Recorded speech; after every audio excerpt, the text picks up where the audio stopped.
खबरों के निष्पक्ष विश्लेषण के लिए सब्सक्राइब करें Jantantra TV and press the bell icon. Never miss any update. तो देश की राजधानी दिल्ली कोरोना की चपेट में है और साथ ही साथ यहां पर मामले लगातार बढ़ते जा रहे हैं। दिल्ली में कोरोना वायरस का विस्फोट देखा जा रहा है। दिल्ली में पिछले रिकॉर्ड तोड़ मामले सामने आए हैं। 24 घंटे की अगर हम बात करें तो 3000 से ज्यादा मामले सामने आए हैं। इसके साथ ही दिल्ली में कोरोना मरीजों की संख्या 50,000 के पार हो चुकी है। दिल्ली में पिछले 24 घंटों में जैसा कि हम बता रहे हैं कि 3000 से ज्यादा मामले सामने आए हैं, जिसके चलते और भी ज्यादा हालात चिंताजनक हो गए हैं। इसके साथ ही दिल्ली में कोरोना वायरस के मरीजों का आंकड़ा 53,116 पहुंच गया है। दिल्ली में मरने वालों की संख्या में भी लगातार बढ़ोतरी हो रही है। पिछले 24 घंटे में दिल्ली में 66 नई मौतें हुई हैं। दिल्ली में कोरोना से मौत का कुल आंकड़ा 2000 से ज्यादा हो चुका है। साथ ही बता दें कि दिल्ली में पिछले 24 घंटे में 1828 मरीजों का इलाज हुआ है, जिसके साथ ही अब तक 23,000 से ज्यादा मरीज ठीक हो चुके हैं।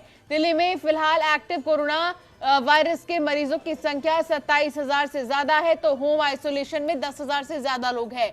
दिल्ली में पिछले 24 घंटों में 13,000 से ज्यादा RT-PCR टेस्ट हुए हैं और साथ ही किसी भी दिन में होने वाले ये सबसे ज्यादा टेस्ट है। तो दिल्ली में कोरोना का कहर लगातार जारी है, लगातार मरने वालों की संख्या बढ़ रही है। तो दूसरी तरफ एक एक दिन में यानी कि 24 घंटे में मरीज सामने आ रहे हैं और डेली एक नया रिकॉर्ड बन रहा है।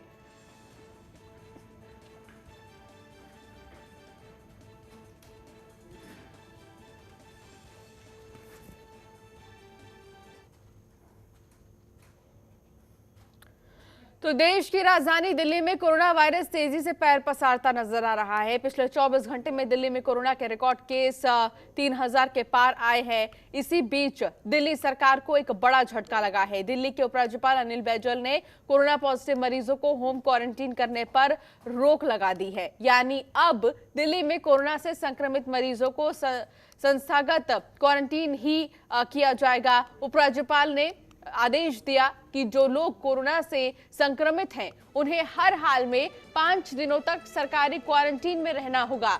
उपराज्यपाल के इस आदेश पर दिल्ली सरकार का कहना है कि कोरोना के खिलाफ लड़ाई में दिल्ली सरकार का होम आइसोलेशन कार्यक्रम सबसे सफल कदमों में से एक रहा है।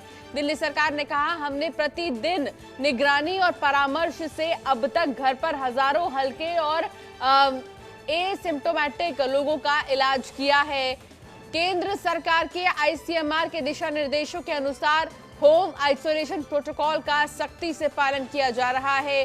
दिल्ली सरकार का कहना है कि होम आइसोलेशन ने मामूली लक्षणों वाले बहुत से लोगों को बाहर आने और अपनी जांच कराने के लिए प्रोत्साहित किया है, क्योंकि उन्हें पता है कि उन्हें जबरदस्ती अस्पताल या क्वारंटीन सेंटर में नहीं ले जाया जाएगा।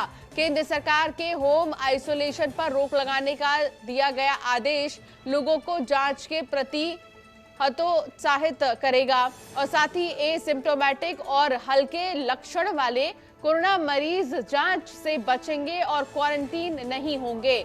साथ ही साथ उनका ये कहना था कि संक्रमण और भी ज्यादा फैल जाएगा। इसके अलावा दिल्ली में पहले से ही मरीजों की संख्या बढ़ रही है। अब मौजूदा तैयारियों के बीच जुलाई तक गंभीर रोगियों के लिए 80,000 बेड की योजना के अलावा हमें हजारों क्वारंटीन कमरे और बढ़ाने होंगे।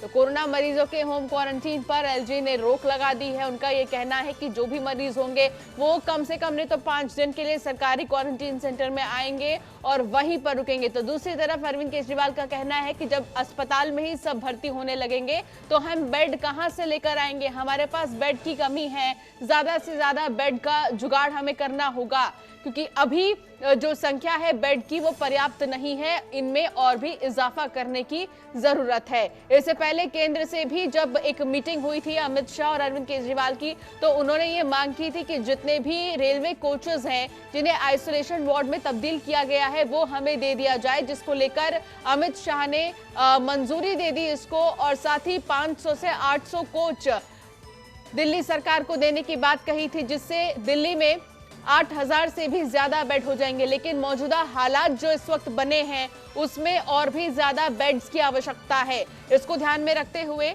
अरविंद केजरीवाल ने एलजी के फैसले को लेकर अपना बयान जारी किया है।